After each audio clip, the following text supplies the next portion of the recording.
Malam itu langit cerah, bertabur bintang. Di pojok kampung, kasta tak pernah seramai ini. Tapi malam itu terasa hangat. Asap rokok melayang, kopi hitam mengepul, dan suara tawa pelan bersaut-sautan. Di tengah suasana itu, duduklah Wali Paidi bersama kawannya. Mereka ngobrol santai seperti biasa, ditemani semilir angin malam. Tiba-tiba datang tamu dari jauh. Seorang pria bersorban dengan jenggot rapi dan mata tajam, Kiai Syaban dari Banyumas. Di tangannya ada oleh-oleh dan sebotol Jisamsu, minuman favorit Wali Paidi. "Saya ini pernah di penjara, Yik," katanya kepada Yik Lukman, seorang kawan lama yang duduk di samping Wali Paidi. "Yang nyelamatin ya Wali Paidi ini." "Loh, kok bisa?" tanya Yik Lukman penasaran.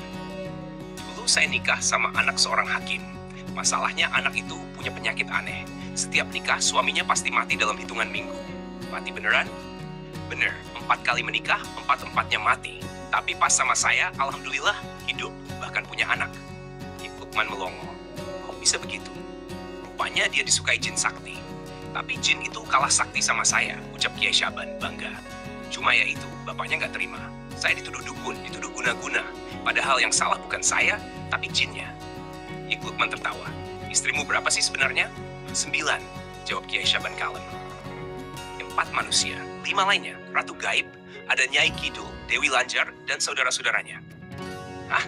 Jadi kamu suaminya para ratu?" "Iya, tapi mereka saya tugasi kerja. Ada yang bagian umbah-umbah, ada yang bersih-bersih pondok, ada juga yang bagian ngisi kulah wudhu." Tawa pun meledak. Bahkan Wali Paidi yang biasanya kalem ikut tertawa kecil. "Ratu kau jadikan pembantu, ya ampun." "Loh, manusia itu khalifah, Yik. Saya nggak mau jadi budak selain Allah. Jadi kalau jin mau jadi pembantu saya, ya silakan." Yik Lukman geleng-geleng. "Tapi akhirnya kamu di penjara juga." "Gih, bapak si istri keempat lapor polisi. Katanya saya nikahi anak di bawah umur dan pakai pelet segala. Hukum dunia kalah saya. Tapi yang nolong saya bebas, Wali Paidi." Cerita belum usai. Kiai Syaban lalu mengisahkan pertemuannya dengan seorang anak muda yang datang ke Banyumas. Orang tua pemuda itu meninggal sebagai tumbal ilmu hitam dari salah satu murid Nyai Gaib. "Saya cek dulu ya," ujar Kiai Syaban waktu itu. Ia masuk ke belakang rumah memanggil salah satu istrinya yang sedang mencuci pakaian. Beberapa menit kemudian, dia kembali dan berkata, "Benar, bapaknya jadi tumbal gara-gara murid istri saya. Makanya, kalau jadi kiai jangan cuma ngajarin kitab, tapi juga harus kuat tirakat. Ilmu hitam itu licik." Anak muda itu diam-diam mengirim SMS ke Wali Paidi, minta tolong untuk cek ruhani. Beberapa saat kemudian, suasana rumah jadi hening. Kiai Syaban mengajak pemuda itu untuk wiridan semalam suntuk di kamar khusus. Esok paginya, pemuda itu pulang dengan wajah tenang dan hati ringan. Di kafe Gaza, malam makin larut. Tapi cerita Kiai Syaban masih mengendap di kepala Yik Lukman. Jadi, ini cerita seorang raja jin yang kalah gara-gara mertuanya manusia. "Ya begitulah," jawab Kiai Syaban sambil menyesap kopinya. "Tapi semua ada hikmahnya. Kalau nggak begitu, saya nggak ketemu Wali Paidi." Dan tawa pun kembali pecah di antara mereka, di bawah langit penuh bintang. Subuh menjelang, fajar mengintip dari ufuk timur. Di halaman luas pesantren Kiai Syaban, suara azan menggema, memanggil seluruh penghuni untuk berjamaah.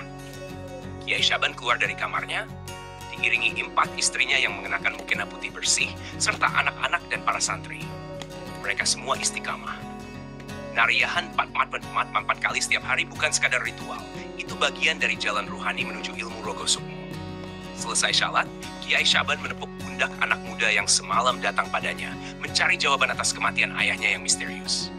"Sudah, pulang saja. Ikhlaskan bapakmu. Istriku sudah melepaskan ikatannya.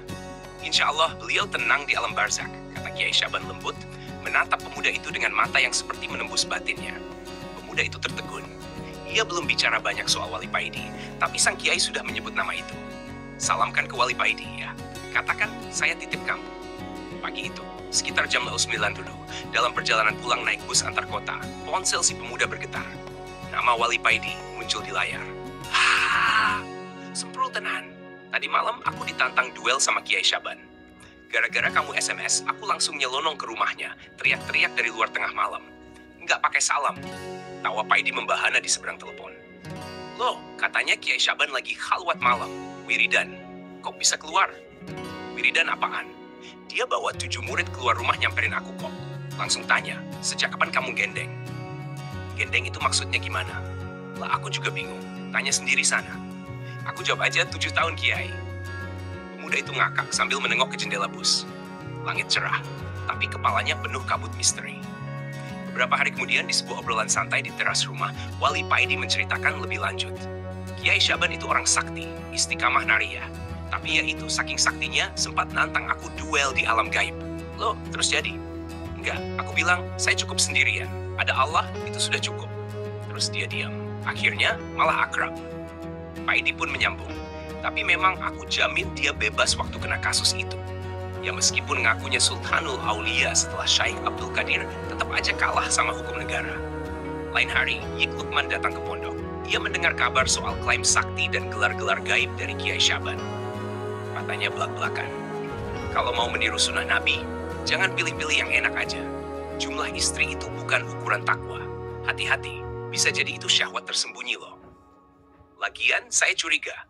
Jangan-jangan yang sampean nikahi itu jelmaan ratu gaib, bukan ratu beneran. Kalau iya, berarti sampean ini kejinan. Setuju? Kiai Syaban terdiam, menunduk, tak membalas.